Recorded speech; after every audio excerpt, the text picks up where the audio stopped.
کیا آپ یقین کریں گے کہ ایک وقت ایسا بھی تھا جب انصاف اتنا مضبوط تھا کہ سچ کو چھپانا ناممکن ہو جاتا تھا۔ یہ کوئی کہانی نہیں بلکہ حقیقت ہے، اور یہ حقیقت جڑی ہے ایک عظیم شہر سے۔ اس شہر کا نام ہے بغداد۔ یہ وہ زمانہ تھا جب قاضی صرف فیصلے نہیں کرتے تھے بلکہ سچ تلاش کرتے تھے۔ ان کی نظر صرف الفاظ پر نہیں بلکہ انسان کے دل اور نیت پر ہوتی تھی۔ ایک دن عدالت میں ایک عجیب مقدمہ آیا۔ دو آدمی ایک تھیلی پر جھگڑ رہے تھے۔ ایک کہتا تھا یہ میری امانت ہے، دوسرا کہتا تھا یہ جھوٹ بول رہا ہے۔ کوئی گواہ نہیں، کوئی ثبوت نہیں۔ قاضی نے دونوں کو الگ الگ بلایا اور صرف ایک سوال پوچھا، اس تھیلی میں کیا ہے؟ پہلے نے کہا سونا، دوسرے نے کہا چاندی۔ تھیلی کھولی گئی اور اس میں سونا تھا۔ بس فیصلہ ہو گیا، سچ جیت گیا، جھوٹ ہار گیا۔ لیکن یہی بات ختم نہیں ہوتی۔ ایک اور مقدمہ آیا۔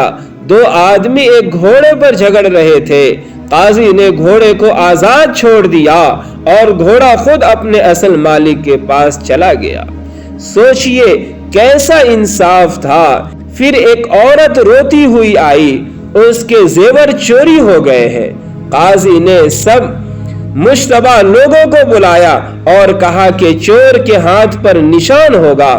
یہ سن کر ایک شخص فوراً اپنے ہاتھ دیکھنے لگا اور وہی چور نکلا۔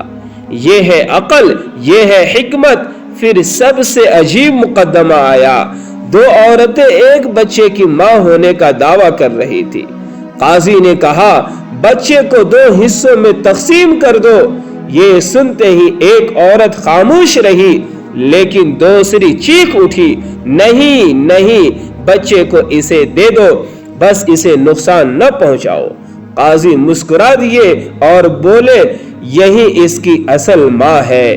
یہ تھا انصاف جو دلوں کو پڑھ لیتا تھا۔ آج ہم کیا سیکھتے ہیں؟ سچ کبھی نہیں ہارتا، جھوٹ زیادہ دیر نہیں چلتا، اور انصاف کے لیے صرف قانون نہیں، حکمت بھی ضروری ہے۔ اگر آج بھی ہم یہ اصول اپنا لیں تو ہمارا معاشرہ بدل سکتا ہے۔ یاد رکھے جب انصاف زندہ ہوتا ہے تو سچ کبھی نہیں مرتا، جب انصاف زندہ ہوتا ہے تو سچ کبھی نہیں مرتا۔